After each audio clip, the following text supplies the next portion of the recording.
Welcome students, we are doing question number 10, exercise 2.2, class 8th NCERT. Question number 10 की statement क्या है? The number of boys and girls in a class are in the ratio of 7:5. The number of boys is 8 more than the number of girls.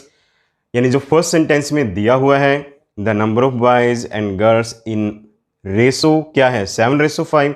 तो इसके according हम numbers को let कर लेते हैं.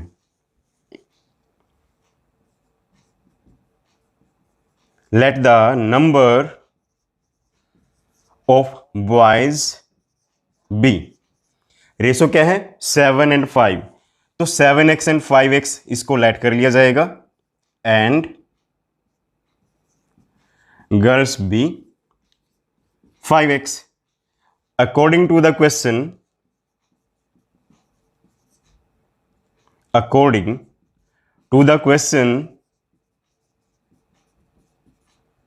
अब क्वेश्चन के सेकंड सेंटेंस में क्या दिया हुआ है? The number of boys is 8 more than the number of girls. यानी यहां पर जो 7x है वो 5x से 8 ज्यादा है. मीन्स 7x में से 5x को माइनस करना है और वो 8 के इक्वल आएगा.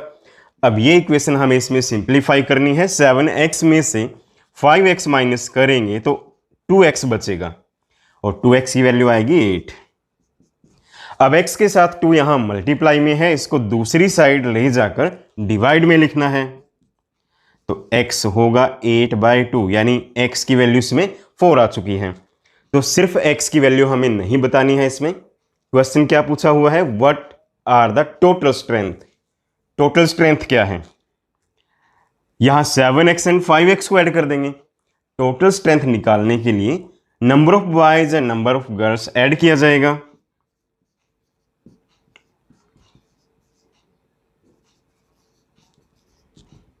7x में 5x ऐड करना है जो होगा 12x के इक्वल, और x की वैल्यू हमें 4 यहां मिली है तो x की वैल्यू 4 इसमें पुट कर दीजिए, दैट इज इक्वल टू 48. तो 48 इस क्वेश्चन का आंसर है. Now the question number 11. In this question Baichung's father is 26 years younger than Baichung's grandfather. ये लिख लेते हैं BF, ये है बाईचुंग्स फादर, और ये GF लिख लेते हैं. क्वेश्चन में क्या कहा है कि बाईचुंग्स फादर इस यानी ग्रैंडफादर से 26 years छोटा है. यानी यहां पर जो एज होगी, ये एज निकालने के लिए 26 हमें इसमें प्लस करना होगा. इसमें कहा है छोटा है, और मैंने लिखा है कि ग्रैंडफादर बाईचुंग्स के फादर से 26 year बड़ा है. यानी जो सेंटेंस है उसको उल्टा करके मैंने यहां पर लिखा है, और ये बाईचुंग्स की एज है. अब दूसरे सेंटेंस में कहा गया है and 29 years older than Bhaichung. इससे 29 year बड़ा है, तो इसकी एज अगर x माने तो ये 29 year छोटा हो जाएगा. ऐसे ही जो ग्रैंडफादर है उसकी एज हो जाएगी 26 ज्यादा. तो इस तरह से यहां पर हमने तीनों की एज ऐसे लेट कर लेनी है.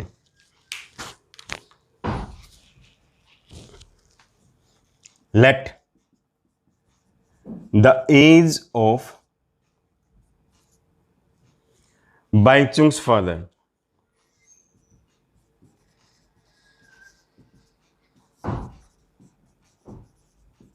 B x. तो उसके बाद बाईचुंग्स ग्रैंडफादर की एज क्या होगी?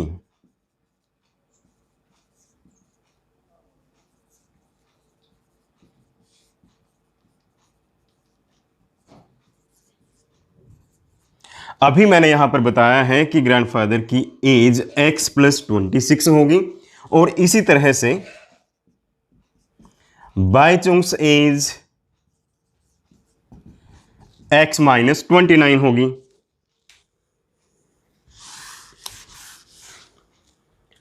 अकॉर्डिंग टू द क्वेश्चन, अब हमें सेंटेंस जो नेक्स्ट है वो रीड करना है. The sum of the ages of all 3 is 135. यानी इन तीनों की एज को ऐड करना है और 135 के इक्वल लिखना है ATQ. According to the question, एक एज है x, दूसरी है x प्लस 26 और इसमें तीसरी एज है x माइनस 29। इन सब को ऐड करके जो एज है वो बनती है 135। अब इस इक्वेशन को सॉल्व करना है। x x x यहां 3 टाइम्स x आ चुका है। 26 माइनस 29, ये तो माइनस का बनेगा, यानी ये बनता है -3, दैट इज इक्वल टू 135। अब यहां पर जो -3 दिया हुआ है वो दूसरी साइड जाकर +3 हो जाएगा, यानी 135 + 3 दैट इज 138। अब x के साथ 3 मल्टीप्लाई में है तो दूसरी साइड जाकर ये डिवाइड में हो जाएगा। 138 को 3 से डिवाइड करना है। 3 4 = 12, 3 6 = 18, तो x यहां पर 46 आ चुका है। हमें सबकी एज बतानी है, तो सबसे पहले इसके फादर की एज लिख लेते हैं।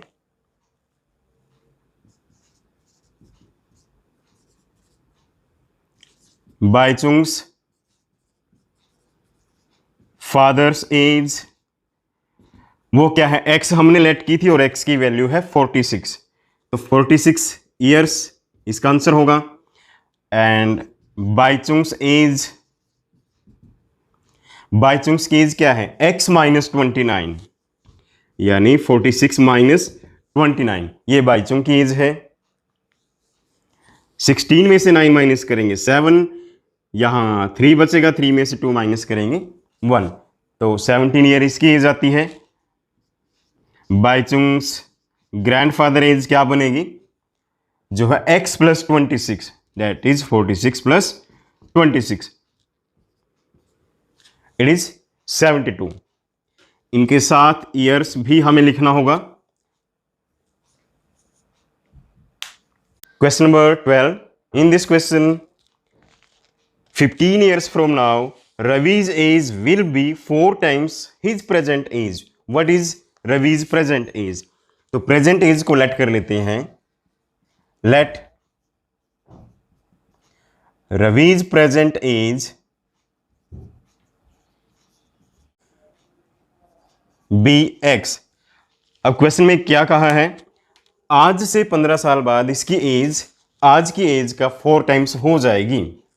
अकॉर्डिंग टू क्वेश्चन 15 साल बाद इसकी एज होगी x प्लस 15 और ये एज आज की एज का 4 टाइम्स होगी, यानी आज की एज को 4 से मल्टीप्लाई कर दिया जाएगा। आज क्या एज है x, तो 4 टाइम्स क्या होगा 4x। अब ये सिंपल इक्वेशन यहां बन चुकी है जो हमने सॉल्व करनी है। 4x, क्यों ना इस x को दूसरी साइड ले दिया जाए या फिर इन दोनों को चेंज कर दिया जाए, यानी 4x को यहां लिख दिया गया और x प्लस 15 को दूसरी साइड। जब हम ऐसे दोनों साइड चेंज करते हैं तो किसी के भी साइन चेंज नहीं होंगे, तो यहां पर x इस साइड आएगा, ये x इस साइड आकर -x होगा और दूसरी side 15 as it is. 4x में से x को माइनस करना है जो 3x बनेगा 15 के इक्वल। अब x के साथ 3 मल्टीप्लाई में है तो दूसरी साइड जाकर ये डिवाइड में हो जाएगा, तो x की वैल्यू यहां पर 5 आ चुकी है और x क्या है, रवि की प्रेजेंट एज।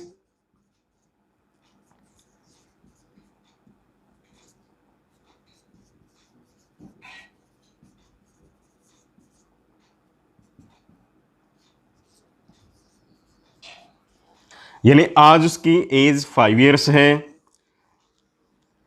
15 इयर्स के बाद कितनी हो जाएगी 20, और ये 20 क्या है, आज की एज का 4 टाइम्स। तो इस तरह से हम इस आंसर को चेक भी कर सकते हैं। In the question number 13, a rational number is such that when you multiply it by 5/2 and add 2/3 to the product you get -7/12। What is the number. Number को x लेट कर लेते हैं। Let भी लिखना है, let the number be x according to question. अब x के साथ क्या मल्टीप्लाई करना है, क्या ऐड करना है, वो है मल्टीप्लाई करना है 5/2 से और बाद में ऐड करना है 2/3। यानी x को 5/2 से मल्टीप्लाई करेंगे और इस प्रोडक्ट में ऐड करना है नंबर 2/3, और इस तरह से ऐड करने के बाद -7/12 रिजल्ट आएगा। इस इक्वेशन को आप सिंप्लीफाई करना है, यहां पर जो नंबर प्लस में है दूसरी साइड जाकर माइनस में हो जाएगा। तो 5/2x एज इट इज, -7/12 और -2/3। 12 और 3 का एलसीएम 12 ले लीजिए। 12 को 12 से डिवाइड करेंगे 1 होगा, 1 को -7 से मल्टीप्लाई करेंगे -7। अब 12 और 3 को डिवाइड करेंगे 4 आएगा, 4 को 2 से मल्टीप्लाई करेंगे 8। अब यहां पर -8 लिखना होगा। वाई? क्योंकि ये माइनस है, यहां पर ट्रांसफर हो जाएगा। तो इस तरह से 5/2x की वैल्यू -15/12 होगी, जिसको 3 से डिवाइड करने के बाद -5/4 लिखा जा सकता है। अब x को कैलकुलेट करने के लिए x के साथ जो नंबर मल्टीप्लाई में है वो दूसरी साइड जाकर डिवाइड में हो जाएगा, यानी 5/2 से 2/5 दूसरी साइड हमें लिखना होगा। यहां पर 5 से 5 कैंसिल एंड 2 1 जा 2, 2 2 जा 4, माइनस को नहीं छोड़ना, -1/2। तो यहां आंसर यानी नंबर जो है, नंबर इज इक्वल टू -1/2। तो ये नंबर यहां पर रिक्वायर्ड नंबर है। Question number 14, Lakshmi is a cashier in a bank. She has currency notes of denominators ₹100, ₹50 and ₹10 respectively. The ratio of number of the notes is 2:3:5। यानी जो ₹100 के note है उनका रेशो 2 है, ₹50 के जो नोट्स हैं उनका रेशो 3 है, और ₹10 के जो नोट्स हैं उनका रेशो 5 है। और साथ में बताया गया है the total number of coin is the ratio of the number of these 2 3 5। उसके बाद बताया गया है the total cash with Lakshmi is, यानी इन सब को ऐड करके ₹4 लाख उसके पास हैं। How many notes of each denominators does she have, यानी अलग अलग बताना है कि कितने उसके पास ₹100 के नोट हैं, ₹50 के कितने नोट हैं और ₹10 के कितने नोट हैं। और साथ में ये बताया गया है कि इनकी वैल्यू क्या है। तो जहां भी रेशो दिया होता है, जैसे इस क्वेश्चन में दिया हुआ है, तो इस रेशो के साथ हमें x लिख लेना है और x लिखकर इनकी कैलकुलेशन करनी है। लेट कर लेते हैं। Number of notes of ₹100, ₹50 and ₹10 be. इस रेशो के अकॉर्डिंग इसके साथ x लिख लेना है, यानी 2 3 5 के साथ x हमें लिखना होगा, 2x 3x and 5x respectively.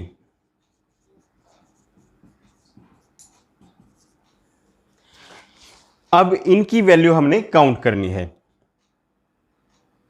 Value है 4 लाख। अब 2x अगर आपके पास ₹100 के नोट हैं तो 100 से मल्टीप्लाई करेंगे। जैसे एक नोट है तो ₹100 बन जाते हैं, 2 नोट्स हैं तो 200 बनते हैं, 10 नोट्स हैं तो 1000 बनते हैं। यानी जितने भी नोट्स हैं उसको हम 100 से मल्टीप्लाई करेंगे। तो according to question 2x notes हैं तो इसको 100 से मल्टीप्लाई करना है। जो 3x नोट हैं वो ₹50 के हैं तो इसको 50 से मल्टीप्लाई करना है।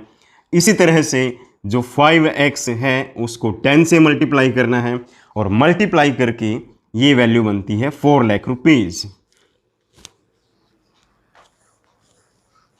अब इसकी ज़रूरत नहीं है हमें, तो इस इक्वेशन को सिंप्लीफाई करना है। यहाँ पर 200x, 3x को 50 से मल्टीप्लाई करेंगे तो 150x, 5x को 10 से मल्टीप्लाई करेंगे 50x, दूसरी साइड सेम वैल्यू 4 लाख रहेगी। इन सभी x को ऐड करके 200, 50 एंड 150 200 और यहाँ भी 200, तो 400x की वैल्यू 4 लाख के इक्वल है। तो x की वैल्यू होगी, क्या करना है यहां पर, x के साथ 400 मल्टीप्लाई में है तो दूसरी साइड जाकर डिवाइड में हो जाएगा। यहां पर 2 0 से 2 0 कैंसिल हो जाएगी, 3 0 बचती हैं, 4 1 जा 4, यानी x की वैल्यू 1000 है। तो नंबर ऑफ ₹100 नोट्स, ऐसे ही number of ₹50 notes and number of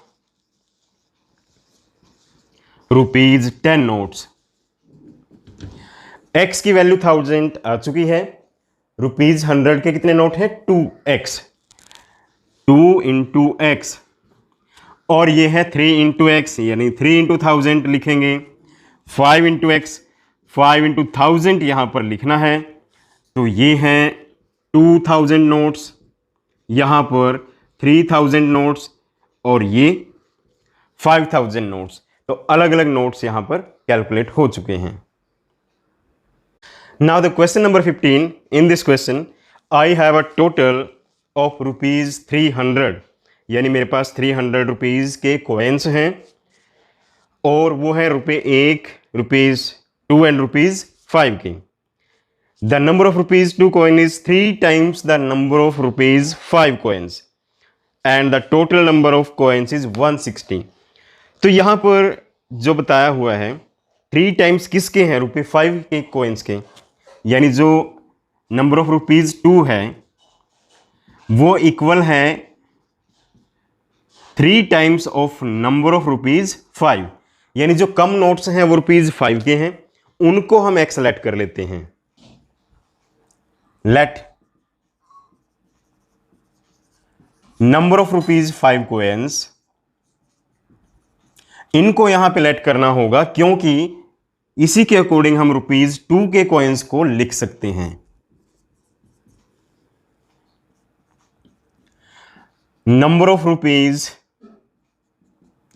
₹2 coins, अब ₹2 के कॉइन्स क्या हैं, क्वेश्चन में हमने देखा था जितने ₹5 के कॉइन हैं उसका 3 टाइम्स यहां होगा, यानी 3 इंटू ₹5 के कॉइन क्या हैं, x, तो ये 3x हो जाएगा। ये यहां पर डबल x लग रहा है तो 3x ही लिख लो। अब नंबर ऑफ ₹1 कॉइन, अब ₹1 के बारे में तो कोई रेशो दिया ही नहीं है, बट यहां पर कहा गया है कि टोटल 160 कॉइन्स हैं, 160 कॉइन्स में से ₹5 के कॉइन्स माइनस कर दो, ₹2 के कॉइन्स माइनस कर दो, जो बाकी बचेंगे वो ₹1 के कॉइन्स होंगे। बाकी क्या बचता है, 160 माइनस 4x। अब प्रीवियस क्वेश्चन की तरह इनकी वैल्यू फाइंड आउट करनी है। वैल्यू है ₹300। वैल्यू कैसे कैलकुलेट होगी, अकॉर्डिंग टू क्वेश्चन, जो ₹5 के कॉइन हैं उनको 5 से मल्टीप्लाई करना है और ₹2 के जो कॉइन्स हैं उनको 2 से मल्टीप्लाई करना है। x को 5 से मल्टीप्लाई किया, 3x को 2 से मल्टीप्लाई करना है और ₹1 के जो कॉइन्स हैं उसको 1 से मल्टीप्लाई करना है और 1 से मल्टीप्लाई करने का एज इट इज लिखना है और ये सारी वैल्यू ऐड करके ₹300 बनती है। अब इस इक्वेशन को सिंप्लीफाई करना है, 5x 2 into 3x that is 6x, 160 as it is, 4x as it is and 300 as it is. अब यहां पर जो x की वैल्यूज हैं 3 प्लेसेस पर हैं, अलग अलग उनको ऐड कर लीजिए। 5 एंड x 6, 11x, 11 में से 4x को माइनस करना है दैट इज 7x। दूसरी साइड 300 लिखा हुआ है, ये 160 दूसरी साइड जाकर माइनस हो जाएगा। तो इस तरह से 7x की वैल्यू 140 होगी और x की वैल्यू होगी 140 डिवाइड बाय 7 दैट इज 20। तो x की वैल्यू यहां पर 20 है।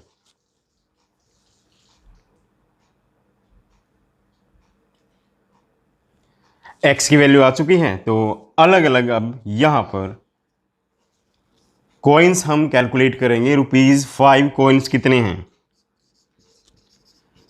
नंबर ऑफ ₹5 कॉइन्स, इनको हमने एक्स सेलेक्ट किया था और एक्स है 20, तो ₹5 के 20 कॉइन्स हैं और नंबर ऑफ ₹2 कॉइन ये है 3x, यानी 3 इंटू 20 या 20 इंटू 3 लिख लो, दैट इज 60। इसी तरह से नंबर ऑफ ₹1 कॉइन्स वो है 160 माइनस 4x, या 160 में से बाकी कॉइन्स को माइनस कर दो, 20 को भी एंड 60 को भी, तो 80 आ जाएगा। अब क्वेश्चन में जो ऑर्डर दिया हुआ है कॉइन्स का वो है 1, 2 एंड 5, बट हमने यहां उल्टा लिख दिया, तो आंसर को इस तरह से लिखना है, 1 है 80, 2 है 60 एंड ये है 20, तो उसी ऑर्डर में आंसर हम यहां लिख देंगे। Students, now the last question of exercise 2.2, question number 16. In this question, the organizer of an essay competition decide that the winner in the competition gets the prize of ₹100, यानी जो winner है उनको prize में ₹100 मिलेंगे और जो winner नहीं है उनको ₹25 मिलेंगे। साथ में बताया गया है the total prize money is ₹3000 and the number of participants is equal to 63। हमें विनर्स बताने हैं इसमें, तो उसको लेट कर लेंगे, let number of winners be x। तो इसमें लूजर कितने होंगे? 63 पार्टिसिपेंट हैं, विनर x है, तो माइनस करके लूजर बचेंगे। अकॉर्डिंग टू क्वेश्चन विनर्स को दे दिए गए 100 रुपीज, यानी x कैंडिडेट्स को ₹100 पर कैंडिडेट मिलेंगे, तो कितना अमाउंट बनेगा? वो होगा 100x। और इसी तरह से 63 माइनस x को 25 से मल्टीप्लाई करना है, तो ये टोटल अमाउंट बनता है 3000। अब ये इक्वेशन सिंप्लीफाई की जाएगी, 100x माइनस 25 इंटू 63, तो 25 को 63 से मल्टीप्लाई करना है, 25 3 जा 75, 7 बचेगा, 25 6 जा 150, 157 बनता है, और minus 25x as it is. अब यहां पर 100x एंड माइनस 25x कितना होगा? 75x, और 3000 एज इट इज रहेगा, 1575 दूसरी साइड जाकर माइनस हो जाएगा, 10 में से 5 5, 9 में से 7 2, 9 में से 5 4, यहां कितना बचा? 2, 2 में से 1 माइनस करेंगे 1, तो x की वैल्यू 1425 डिवाइड बाय 75 होगी। अब इसको डिवाइड करना है, 5 से काटते हैं, 5 2 जा 10, 5 8 जा 40, 5 5 जा 25, और ये बन जाएगा 5 1 जा 5, 5 5 जा 25। तो डिवाइड करके 19 आता है, तो नंबर ऑफ विनर्स